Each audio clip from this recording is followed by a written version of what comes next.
Rundy, my brother Rundy. How are you Oh, doing? How are you doing? I'm fine. Sister Joy, Rundy is going to ask the last question and give you all the time you need to answer to take us out of here because we're going to be back with you next week. So I want everybody to subscribe to Transatlantic Productions, hit the bell so that we can notify you that we every time we have these programs are very critical. These are critical times.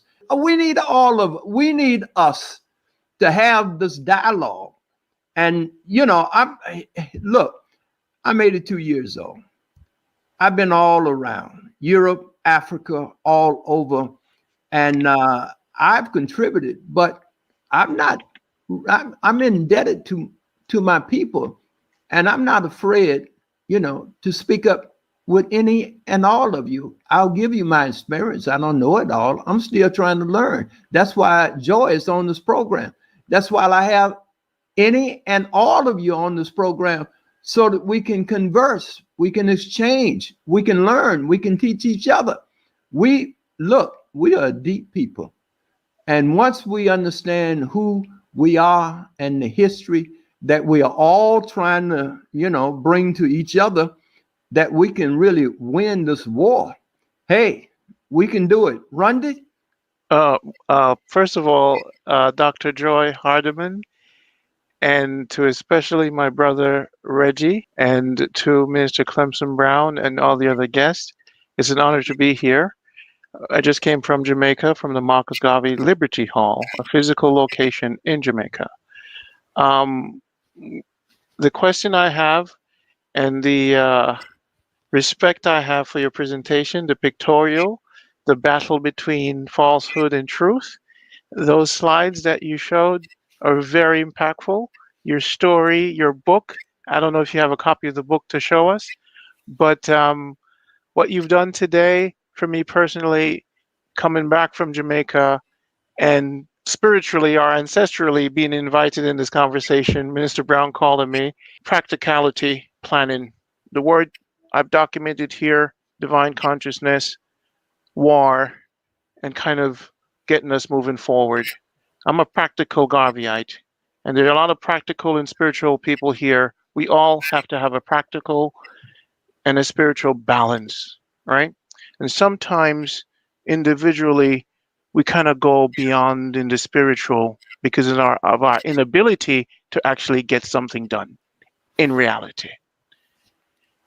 Your presentation with the struggle, I watched those slides, on all the documentation that are already available for our children, the question for you is, in restoring Ma'at, which is one of my purpose for doing this work with Mr. Brown, I spent 5 years digitizing this content. The reason why we're having this show is partly because we spent 5 years to digitize this content, which is something physical and practical. When I met Mr. Brown, the goal is to get something done. So coming here to have this meeting is a very important one. And I stand on the side of spirituality, understanding the feminine, ma'at, motherhood and femininity, and what you bring to the table even today. Like Mr. Brown say, we all have a role. But the key word that's been happening here is the word war. It states that we are at war. Now, children are born every day, and we have documentations all around them that keep them in the mindset and confusion.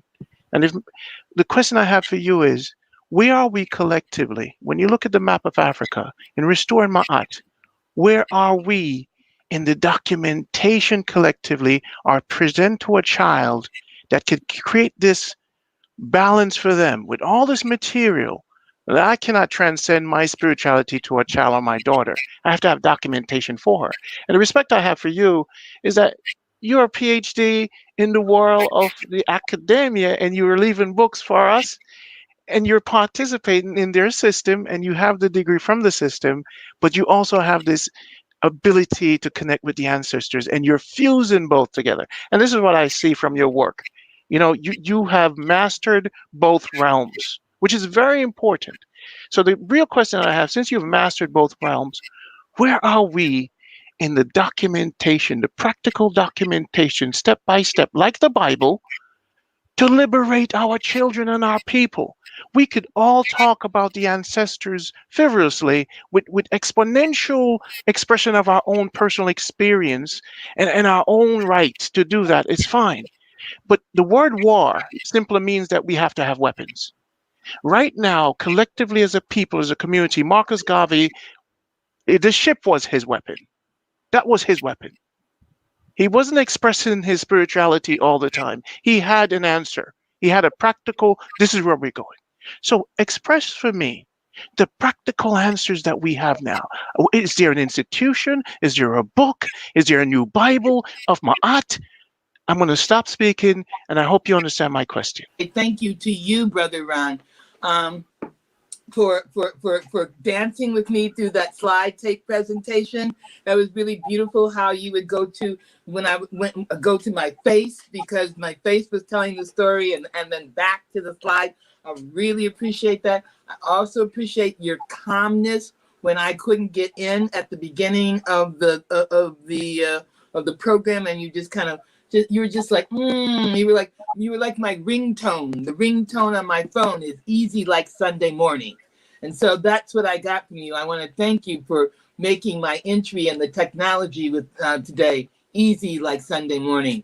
I am blessed by your presence. So respect, love, respect. Thank you. Respect, totally. Two things come to me when I respond, when I hear your question. One, you said, what is our weapon? I think our weapon right now is technology.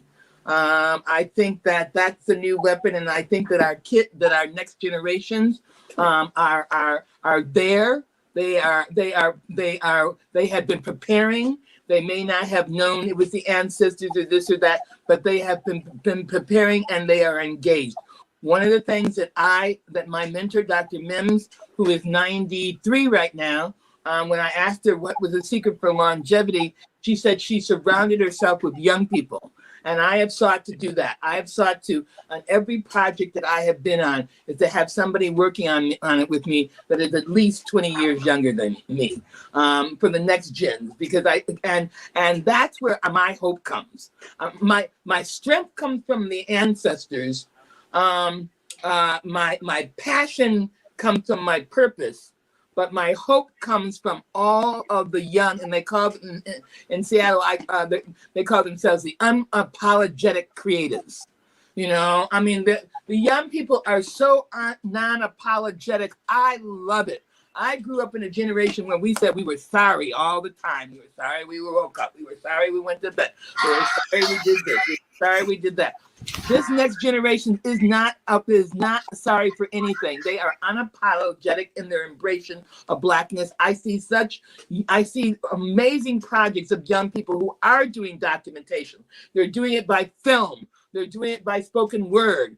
They're doing it by political action. They're doing it by we have a community in Seattle called Africatown, and it's an Africatown land trust, and they've gone out and they've negotiated, and they've been working on housing and making sure that the elders and the low income are not kicked out of the community totally. They had a Black street party, you know, a Black family reunion of all the families from the hilltop, just from the Central District, honoring them. These were young people. These are young people who have radio stations. We have Salisbury. We have people here who run young people who run a radio station that keeps everybody in tune with what's going on. And so when I see all these young people doing all these things, I have such hope. I am energized by what the young people are doing. And so I think it's both the ancestors on one side and the young people on the other side. That's our weapon. That's our weapon. And they are prepared. They're really good. Our job, I feel right now, as an elder, is to basically be present. You know, be present. Just be present, and to support, listen and support. Because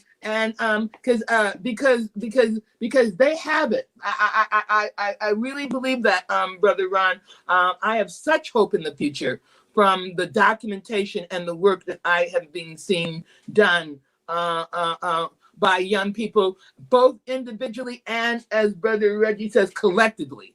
I've seen them struggle through how do we move from ego to we go.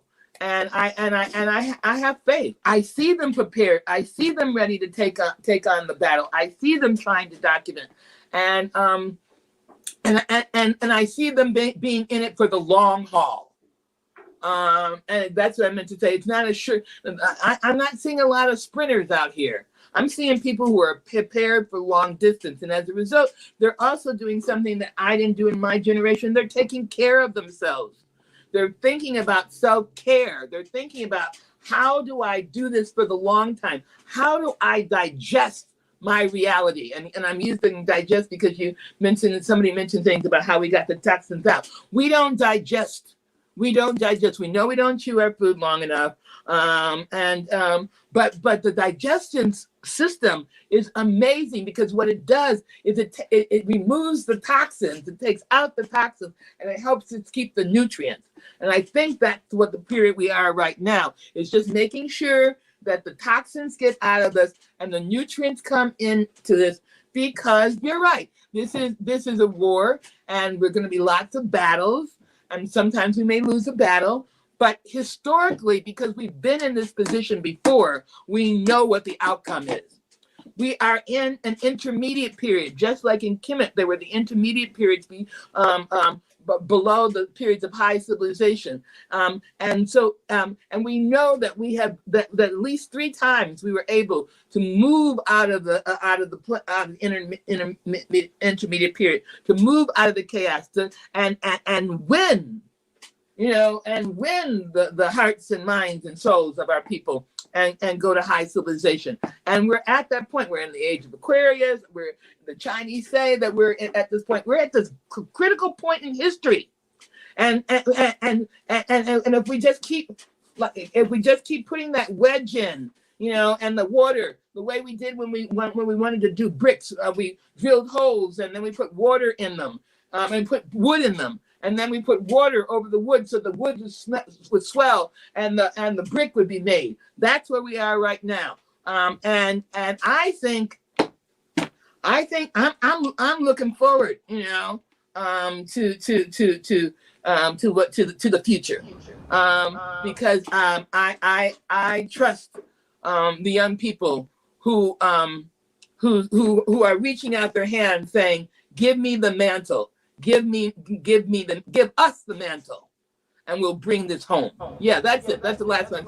We're like a relay. It feels like we're at a relay race, and now we're about to hand off the baton to the people who are going to bring it home.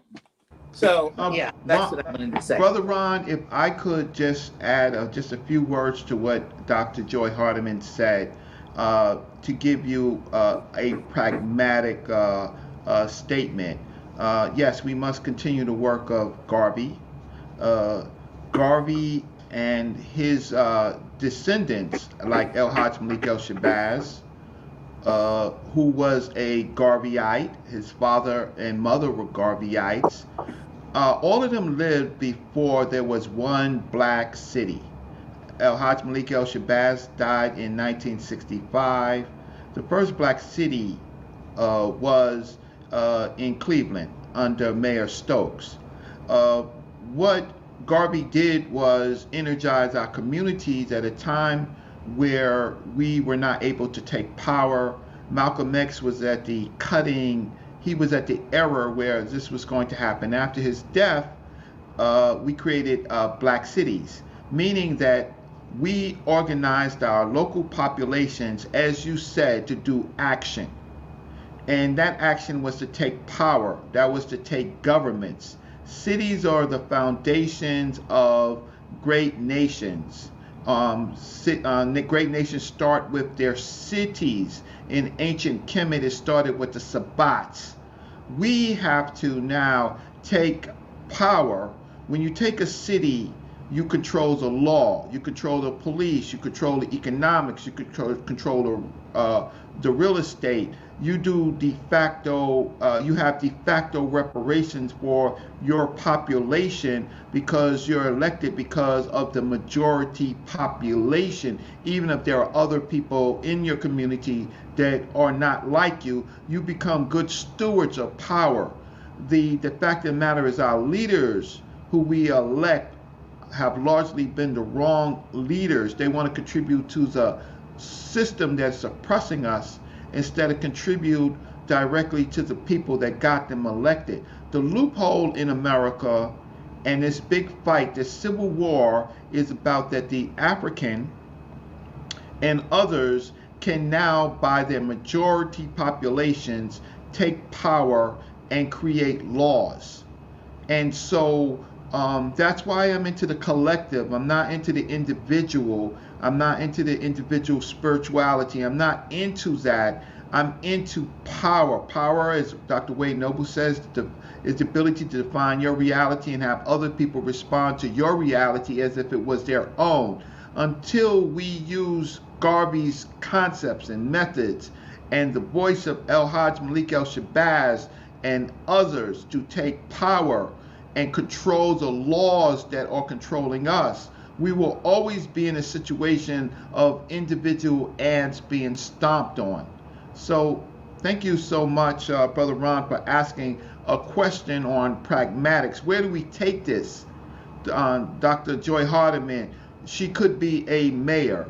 Our leaders need to stop doing what they're doing, and if they want to be leaders, take power, find the people who they want to put in power. Once they're in, we can create laws. Laws is what creates sovereignty for us. And Garvey and Garvey's predecessors, they knew this. Now it's for our generation to fulfill it or betray it. Thank you. Thank you, Brother Reggie. Thank you so much. Thank you, Minister Brown. Thank you, Doctor, and everyone. Thanks so much. Brothers and sisters, we'll be back next week.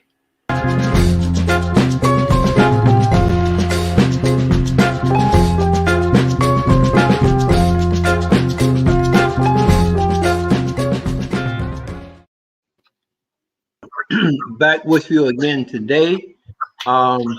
We have again with us Sister Joye Hardiman. She has written a very important book. Is that your first book, Sister Hardiman, or you have other books? That's my first published book. I have some articles that were published in the Association for the Study of Classical African Civilizations 2 conference proceeding books. I think I have an article in where is it? Okay, I have an article in the Kemet and the African Worldview, and I have an article in Reconstructing Kemetic Culture about my work in ancient Egyptian literary studies.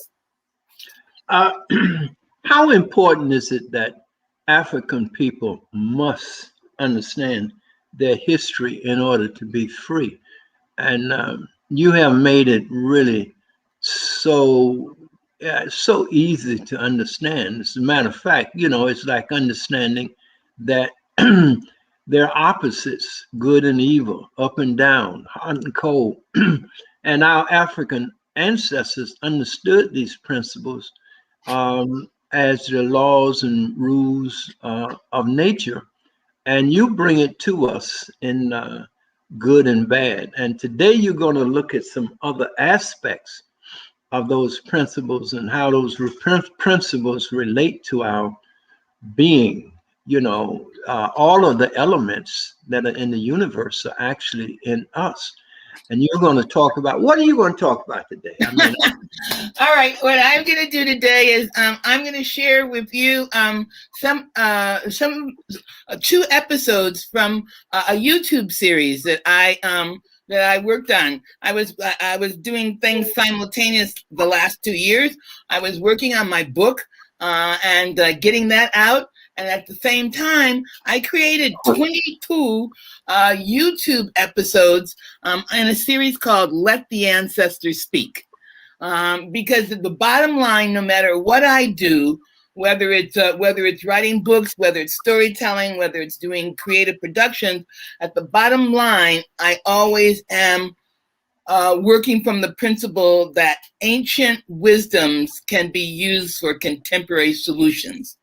I'm always working with the notion that our ancestors left us signs and symbols and principles and values that if we can incorporate, we can reverse the seasoning process that took away our history, took away our language, took away our names, and made us feel that we were less than, that diminished us. And if we can go back and get those principles that our ancestors left for us, then we can work our way out of the mire that we're in. I believe I'm a very spiritual person, so I have conversations with the ancestors continually, and so. As I said, my process was I would find objects. I wouldn't find them; they would come to me.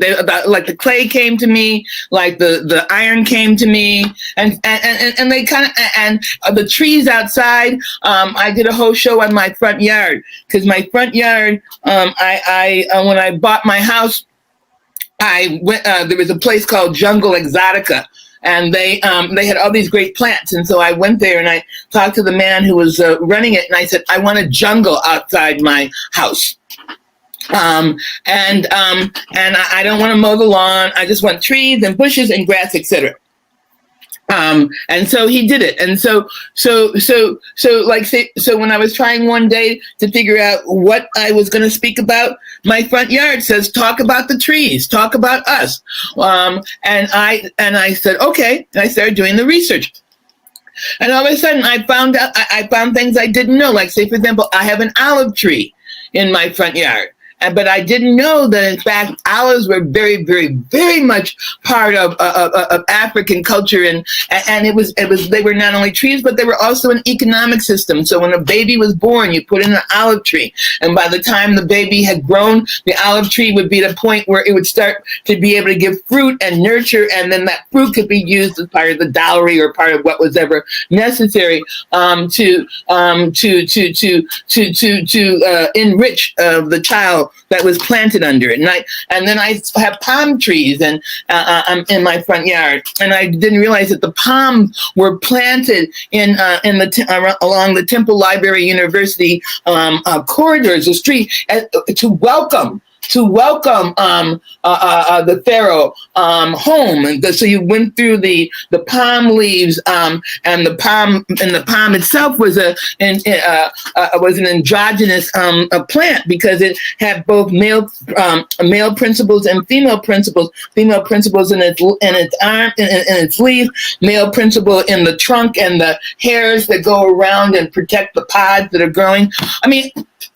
So spirit talks all the time, and we don't know, and we just, I guess we have to just listen. So that's what the whole Let the Ancestors Speak was all about, was listening to those things and appreciating those elements. I did elements because that's what the ancestors want. So they wanted me to do copper, they wanted me to do iron, they wanted me to do clay. And I think it was, for me, it was that we talk so much about kings and queens, but everybody wasn't a king and queen. I mean, you got to have some subjects, but we don't talk about those people who did things with their hands, like the iron people or the brick makers. I mean, those good people, those just solid, good Black people who built civilizations, and so. It felt like what the ancestors were saying. We need to give a shout out to them.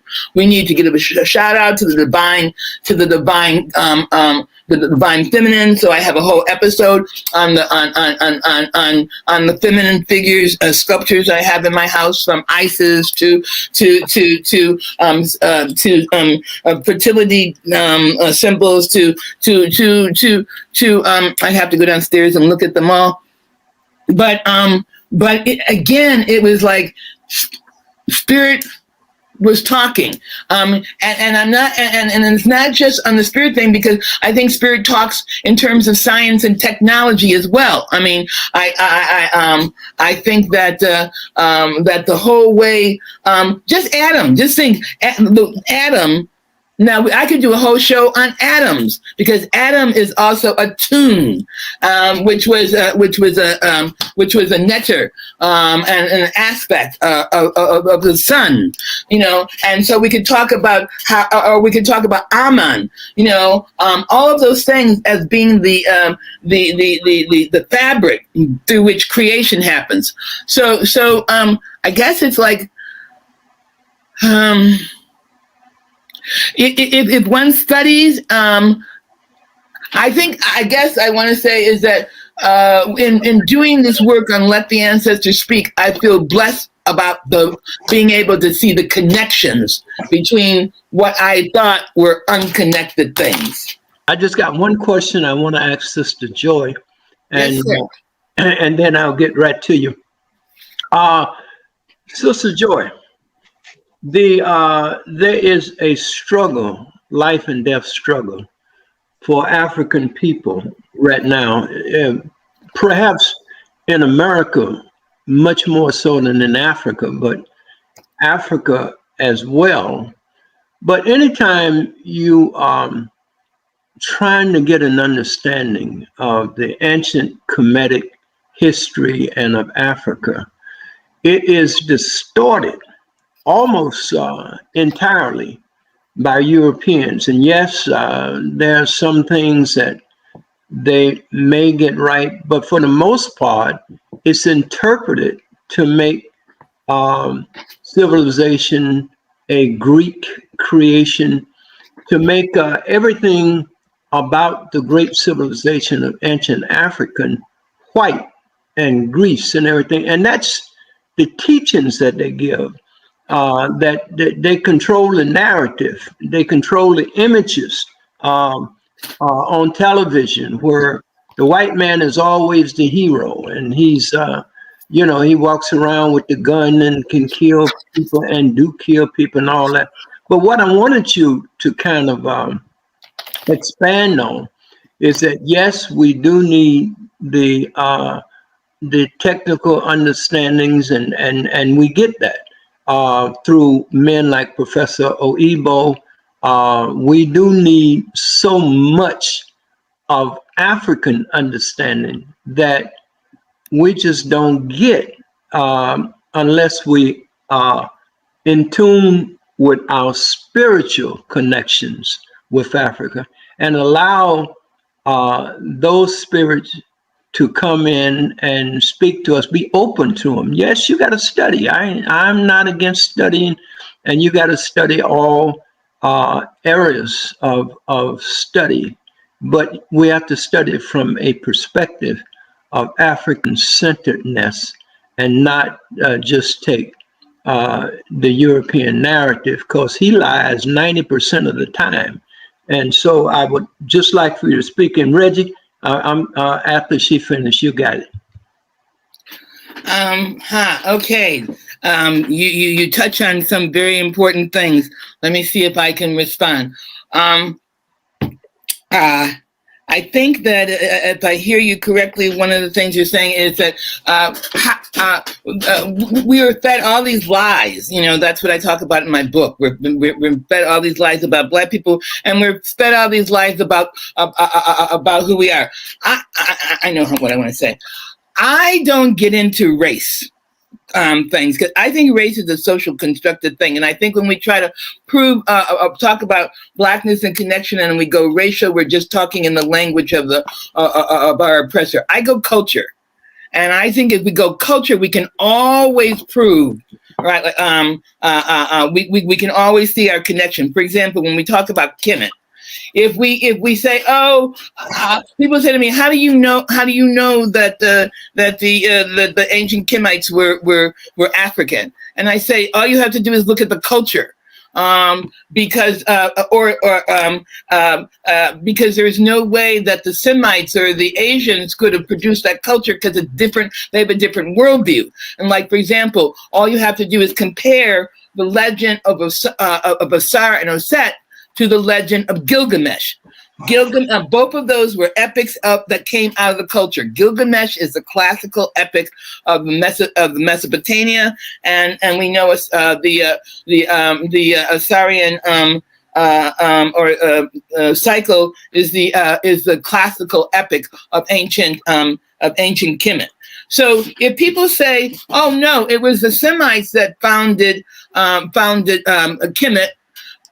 it's in, but there's, but if you look at it, the story of Gilgamesh is okay. Let's start with Asar Set. With the story of Asar Set, you have here. Here. Let me just read it from here because I wrote a. You asked me if I'd done any other. This is an unpublished work I have, which is called Kemetic Studies: What it was, what it is, and what it must be. And in it, I talk about how you can use culture to prove the African origins of Kemet. And I just say, okay, if Kemet high culture was a product of Western Asian influence, then it should be similar in cultural expression. However, if one examines the literature of both regions, one can see major differences. Take, for example, the difference between the Epic of Gilgamesh and the drama of Asar. In the Mesopotamian Epic of Gilgamesh, the hero Gilgamesh, the youthful ruler of Uruk during the first dynasty, circa 2600 BC, is first observed exercising the first night's rites. And what the first night's rites was something that was totally indicative or totally Western in orientation, because it said that if you were the Lord, then you had the right to the first night of any marriage. In other words, you had the right of deflowering the bride. The man got married and had to bring his wife, his new bride, up to you. And if you wanted her, she had to spend the first night with you, and then he would give you back to your rightful husband. So it was a culture that began in rape. Okay, so Thomas Jefferson was not the first when he attacked and raped 12-year-old Sally Hemings. It was a tradition, a long Western tradition. That's how their epic begins. Their epic begins with a hierarchy and a patriarchy. If we look at how our epic begins we first see Osar, and what is he doing? He's teaching mankind the rudiments of civilization. He's teaching about science and art and agriculture and animal domestication and irrigation and grain cultivation and fermentation and metallurgy and governance and religion and ceremony. That's what he's teaching to his people. And when he finished teaching the arts and sciences, he turned the government over to his sister wife, who taught humanity about the healing arts and bread making and weaving, and then they both journeyed throughout their lands trying to enrich their people. How different are those two stories? How can someone who begins with rape create a civilization that's built on complementary dualities? So if we go to the culture, we can see that it is a lie. We can see the culture allows us to dismantle some of the lies that are going on. Gilgamesh goes on this whole journey because he's trying to find God and immortality. And God looks at him, when he finally finds his God looks at him and goes, men are to me like wanton flies buzzing around one's head, I think is a line that they say. How different than from that, from Asar, being reincarnated and given a place in the heavenly universe. So I think that when we have these conversations, if we go to the culture, we will find the truth.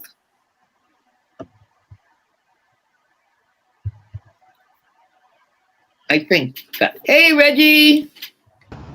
Hello, Dr. Hardiman. Hello, Mr. Reggie. How are you? I'm doing fine. It's always a pleasure to Excellent. hear you. Uh, Peace to Brother Ron, who's helping Clemson out. So he always has to be honored, him and Dorrell and the rest of the TransAtlantic team, because it's a team. And to Mama O'Shea and her group of sisters doing this work, and to the audience. I'm going to respond, if you could hear me, to both Dr. Hardiman and Clemson's point.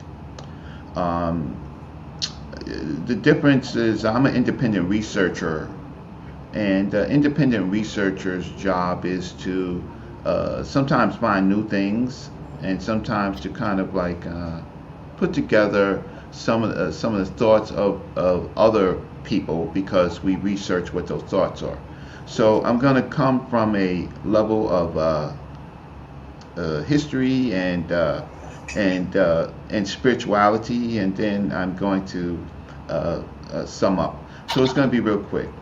So in my first book that's upcoming, I will show that the origin of writing in Africa does not come from Mesopotamia, and it does not come from ancient Egypt. We over ancient Egypt size things because we know the most about it. We don't know about the cultures that fed ancient Egypt. We think we know. The only way we know is if we research it. So we should not look to Egypt for the genesis of things that we talk about, like spirituality and burial practices.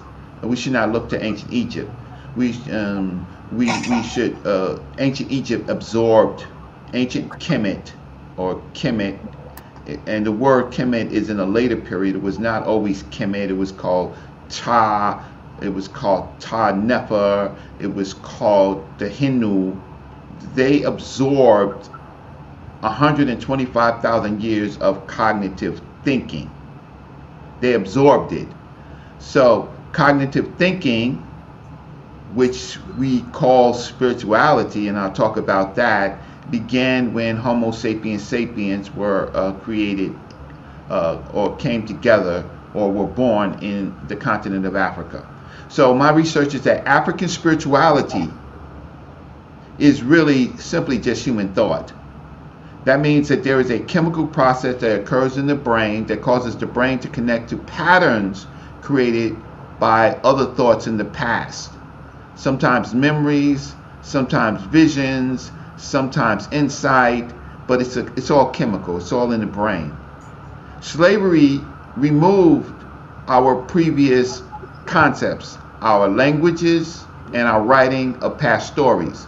So we began to use English, French, Spanish, Portuguese to try to put in our past thoughts. So from the time of slavery, our African brains have been struggling to replace what was lost. Struggling to replace what was lost. Sometimes, Dr. Hardiman, we do it right. Sometimes we do it right. We have profound thoughts, like the thoughts of El Hajj Malik El Shabazz, Malcolm X, and Garvey and others, to create an African, how can I say, what's best for the African people. Sometimes we do it right. Sometimes we do it wrong. Sometimes we stay in the spiritual world, right? So we fix it by what you just said, the weighing. Looking at what's good, what's bad, and weighing it for the best interest of our people. But whatever our thoughts are, it has to be for the best interest of our people, and that is what you call methodology. It's what you call methodology. Methods. The African created a method to do this. They called it the Tepeseb in ancient Kemet, and we know this because of the writings. So I want to say, from my book coming up, to help the audience out, the first writing was the water symbol. Water was needed throughout all of Africa to collect it and to store it. And what the African did was describe these little glyphs on the water vase, right? And and so when they gave you a pot and a person didn't know what the pot was, they would look at the wavy and dotted lines and now, oh, that's water. And that concept spread through all of Africa, and then later other symbols was put in, like plants, sacred animals, stars, lightning, and other symbols of power, right? Now, the Nook culture of Africa was the first to do it in ironwork. All they did was use their cognitive process to understand gold that came earlier, writing on rocks that came earlier, bronze and copper. So they created a much more stable system. But the purpose of it was to be functional. We needed axes, and but the other thing was to write our writing in a material that would outlive the other materials. That was the purpose of it, right? So I just wanted to say that Dr. Hardiman is correctly stating that we have to use the cognitive process of understanding not be short-sighted, what's the great good for African people, what's temporarily bad, like fighting and killing, right? And what ultimately is the great evil, and use the process called weighing. And as we go forward, again, I don't have a problem with people coming together with ideas and calling it spirituality. But first we need the real African language. We need to understand their stories so we can build those neurons. And then we have to put it in good language. And then we have to put it in books and other things to kind of populate the ideas. And that is more to me, that process is more to me spirituality than an individual saying what I think or what I feel. That's irrelevant. What an individual says that they think or feel is irrelevant because it's not in the context of the whole society. So if you are spiritual thinkers, put it in a book, put it on the internet now, let other people assess it so we can build more neurons so we can do the weighing. Dr. Hardiman, it's always a pleasure to listen to you. People don't know you because you study objects. You built those neurons. When people don't study the objects, the language, the writing, they don't have the neurons, and so that their greater speech is not as purposeful or as enlightened. And so to Brother Clemson Brown, thank you always for this for these type of shows where we can interact, and then we can flush out in real time concepts. Slavery damaged us. We are trying to recreate those neurons. Doesn't mean that it's always right. We've had different ways. Some groups of people said, well, if we can capture God under Moorish, or we can capture God under Islam, or we can recapture God under so-called black Christianity, and there's no black Christianity. It's only white Christianity now manipulated by black people, but it's only, and the Hebrew faith.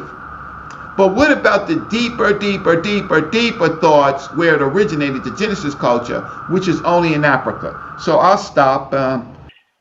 We start off with clay, metal. This is what I was trying to, when I go to Jamaica and I teach my students, I say to them, the universe can be best described as change and balance. And the reason why I teach this fundamental principle of that universal law is because I said to a sister, for me, spirit is not feminine nor masculine. Metal is spirit. Metal is alive.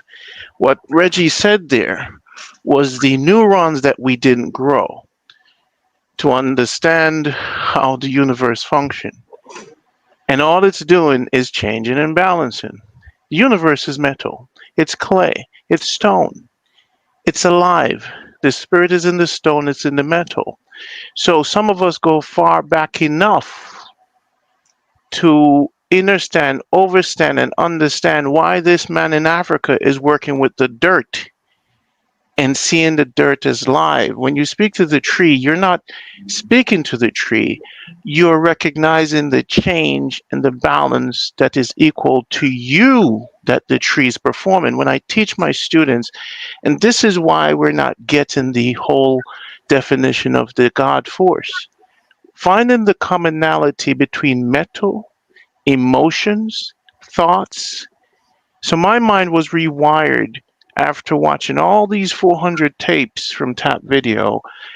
Dr. Clark gave us a new mind. The liberated mind think about black matter, way beyond Africa. It thinks about light. It thinks about carbon. It thinks about all the infinite stars. That is the liberated mind. The liberated mind now can think about stone, not masculine nor feminine. It could think about the mosquito footprint. That's the liberated mind. The liberated mind think about the light rays of the sun. That's the mind we're trying to get everyone into, regardless of race, struggle. The infinite harmony is that what we did have. And in recognizing, the law of recognition teaches, if you recognize the stone as life, and if you know what the stone is doing, it's just changing and balancing with the realm that it's in. So when I'm teaching, people are looking at me like I'm crazy. But the concept is the seahorse, the water, the stone, the black hole, the after transition, we call the afterlife, from this realm to the next, is doing the same thing in all realms, changing and balancing. So when I'm teaching, I'm like, so now, since nothing is created or nothing is start, God is a change and a balance. So the slave mind consider God a creator. The liberated mind consider God a change and a balance, because that's infinite. So in that infinite teaching, this is where you come to metal and find the life in metal and identify metal with you, the equality between metal and humans and emotions and thought. Once we find the equality in all things, that's when we find that force that we could apply to our relationship, bank accounts, government. And hearing Reggie mentioning that, changing of mind, growing new neurons.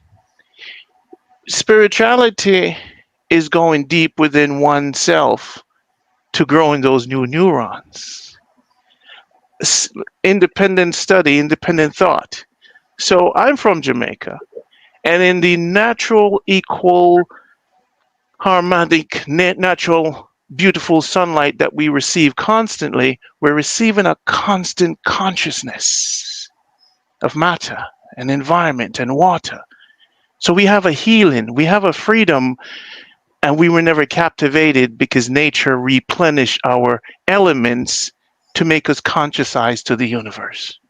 Okay? So this show is very important if people are paying close attention. You start with the clay, the metal, to see life and energy and define that life in such a way that our mind can grow new neurons. Dr. Clark gave us new neurons. And what we're, liberation, like Reggie said, is new neurons.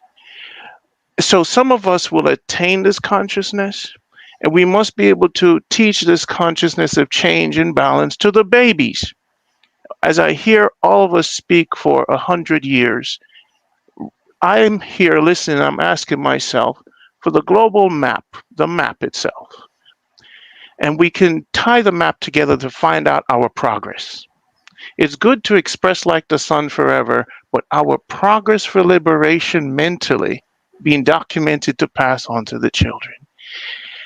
So, the challenge we have is individual expression, which is great. We're at the point of expression for the internet to capture this. But as we can see, the system has developed material to keep us in bondage, right? So I'm glad that you present to us metal, and metal has life, and metal has meaning. and metal is now part of our consciousness, you know? So I'm happy that you're here today presenting this, and I'm very happy because it's in frequency with what I'm trying to express. Thanks so much. I want to, my last point is, Ron again is absolutely correct. When you talk about clay and you talk about metals, gold, gold and particularly iron, right? Iron is an element. Gold is an element. Those are in our, those help us function. Those are already inside us. The clay is the stuff that holds all of this material in multiple combinations that creates chemicals, and these chemicals created life itself. So the clay created life itself on this planet. The interaction, the same interaction that's going on in our brains, the interactions in clay created life itself. It's not jibber jabber, it's a worldview. A worldview helps cognitive thinking to solve problems with African people taken away from us from the slave trade. I'm finding this to be a great conversation. I'm just writing things down. I told you I love this work because I get new knowledge, and whenever I can get new knowledge, I can grow new dendrites. And I just want to introduce that term into the conversation because the way I understand both what BrotherRonn and BrotherRonn, I love change and balance. I love that. I wrote that down. And I appreciate what he was saying, what Brother Reggie was saying. The way I understand it is that we have these dendrites in our brain, and these dendrites are pathways, all right, that connect knowledge from, that connect knowledge. And you can grow your dendrites or you can destroy your dendrites. And Brother Reggie was so right. What slavery and false ideologies and disruptive worldviews have done is they've broken the dendrites. They've broken the connections that go between one thing and the other. Were severed during the slavery period. But we can, through the study, and both study of both those things, material and immaterial, we can reconnect the dendrites. We can build new bridges. And as an old person, I understand that because they say if you're, one of the ways you keep from having memory loss or is by doing things differently, not driving the same way every day, because your dendrites just get used to that. But if you have to drive a different way, all of a sudden they've got to work and they've got to make some connections that they weren't making before. So you can destroy dendrites, but you can also grow them so that the connectors are there. And maybe that's, and I'm learning a lot from this conversation about photons and things, but I think photons and dendrites are cousins or pathways to each other. So I always each day go, gotta wake up and grow some dendrites. So gotta do something differently than I did before. I have to change so that my dendrites will come into balance. So I just wanted to throw that into the discussion too. Joy, please give us where people can get your book, your works, how they can get in contact with you. Sure. Okay. One of the best ways that people can get in contact with me is to go on my webpage for my book, which is ancestralartworks.com. Okay. And that has a place for chat, and it's also a mailing list, and I can also keep people informed about what's going on. Also, if people want to personally communicate and not go on the website, they can go to ancestralartworks1@gmail.com, and that's my email. In terms of my most recent book, the resurrection of truth from the chains of falsehood, you can get that on the webpage, ancestralartworks.com. in terms of the work that I was quoting from, I'm in the process of republishing it. And because even though I wrote it in 1991, I think it's really, really good. Oh, thank you for writing it down on the web thing. And in terms of my other work, if you'd like to see my work about ancient Egyptian literature, where I talk about the literary production, it's in this book that was edited by Milana Karanga and Jacob Carruthers, called Kemet and the African Worldview. And then I have another article in, let me see, which one was this? Oh, in another article in Reconstructing Kemetic Culture. And that article is on the ancient Egyptian perceptual frame of reference, the ancient Egyptian worldview. But I'd say come to ancestralartworks.com, because then if you chat, I can talk with you there, and then you can find out more about what's going on. But thank you for asking that question, and putting a little bit of fire under myself is to republish this. Yeah. Reggie, you can give people how they can get in contact with you. The Black City Plan. Correct. You can read my work on what we have to do today in the Black City Plan, where I looked at the teachings of Malcolm X, OAAU, that Dr. John Henry Clark wrote in the Black City Plan, along with some comments about Dr. Amos Wilson and Dr. Claude Anderson. So you could read my paper, Syncretism, A Means and Method for Understanding Kemet, Kemetiu, and Kim. And you could follow me as I talk on TransAtlantic Productions and Black News 102 Sarnetta Studios.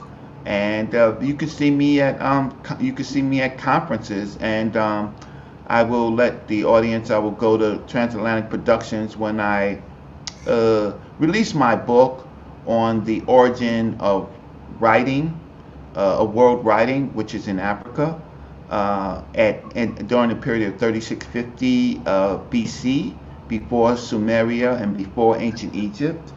And we can just continue the dialogue, and of course see me interact with other scholars like Dr. Rosalind Jeffries, Dr. Leonard Jeffries, who are elder scholars. What we are here to do is to solve problems, Brother Clemson Brown, and we do this by doing exactly what Dr. Hardiman is telling us. Look at the object, assess it with our individual thoughts, assess it with language, go and do research, build up your neurons, and increase your, what is that word, Dr. Hardiman? Oh, your dendrites. Your dendrites, right? Because we currently right now slaves. We work for our food and our shelter through capitalism. Capitalism in itself, the concept of it is, early concept is not bad, because that's what ancient Egypt did with cattle. The other cultures did it with slavery. Sumer, Mesopotamia, civilization, as Dr. Hardiman said, in that worldview, it was based on slavery. Ancient Egypt was based on a form of what Dr. John Henry Clark says, social living. So I'm important, but we do need to, while our elders, Dr. Hardiman, is still doing the work, we need to assess. These are our great elders. Dr. Clark and Dr. Ben are no longer here. Who's left is Rosalind Jeffries, Leonard Jeffries, Dr. Joye Hardiman, Dr. Theophilo Benga. We haven't got Dr. Milana Karanga. Dr. Jacob Carruthers has passed away. He was a great mind. We still have great minds that we haven't completely understood their best thoughts, how their dendrites were functioning, what they put on paper. We haven't read their papers. We haven't read their works. We watch TV, right? So here's the balance. The balance is that we have more of European thoughts for our slavery in our minds, what we want to buy, what we want to drive, or where we want to send our kids to college at. We have more of that because of slavery. We have less of problem solving. Grow your dendrites. Peace.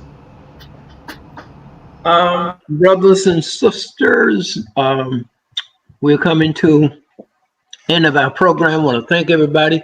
Sister Joye Hardiman, thank you, thank you, thank you.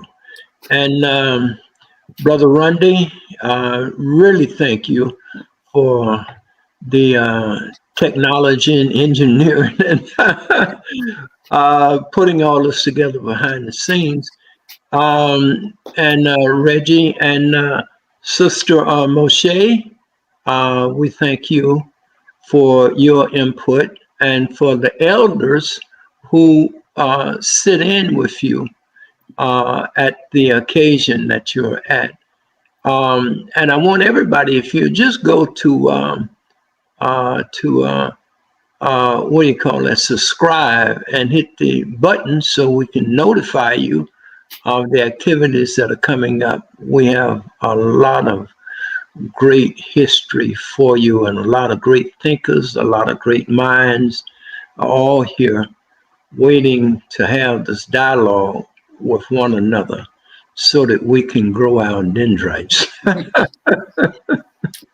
Again, thank you, and until the next time, good night. Right. Thank you. Thank you. Thank you for existing in the universe. The ancestors are so pleased with your presence. All right. Thank you. Ashe. Ashe. Ashe. Introducing The Only Truth, All Equals Change and Balance by Rondi Pottinger. After over 3 decades of meticulous crafting, I am thrilled to share a glimpse of my transformative book with you. Thank you immensely for taking the time to listen. Dive into the profound insights of The Only Truth, All Equals Change and Balance, available on Amazon in both hardcover and Kindle editions. With the hardcover, you'll unlock an exclusive QR code for seamless access to the enriching audio experience. Do you prefer the digital realm? Visit rondipottinger.com to acquire your copy and explore dynamic audio and video content, easily projectable to your television, for an immersive journey into the heart of truth. Your support means the world to me, and I eagerly anticipate engaging with you further through the pages of my book. Feel free to reach out with any questions or thoughts. I'm here to guide you every step of the way.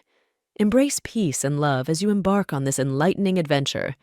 Thank you for being a part of The Only Truth, All Equals Change and Balance journey. The Only Truth, All Equals Change and Balance by Rondi Pottinger. Copyright 2024 Rondi Pottinger. All rights reserved. ISBN 9798321305294. www.rondipottinger.com rondipottinger@gmail.com. Welcome. We stand as stewards of intelligence, neither above nor below, but in service to the Supreme Infinite Intelligence. With more than mere humility, I approach you with a wealth of experience, patience, love, and guidance. Our leadership transcends the mundane, embracing a cosmic essence, while our guidance flows freely, unbound by constraints. In clarity unrivaled, I bring forth truths unmasked by any before me. I arrive bearing the gift of freedom, boundless and infinite, bestowed upon us by the grace of Supreme Intelligence. This divine allowance has permitted my journey alongside such greatness, and I express boundless gratitude for the privilege of sharing these insights with you, my esteemed siblings. May this exchange of supreme wisdom and affectionate care resonate deeply within your beings, reaching the pinnacle of your supremacy. In the realms of supreme consciousness, we shall convene, enveloped in infinite happiness, joy, rest, and love, eternally grateful to the All.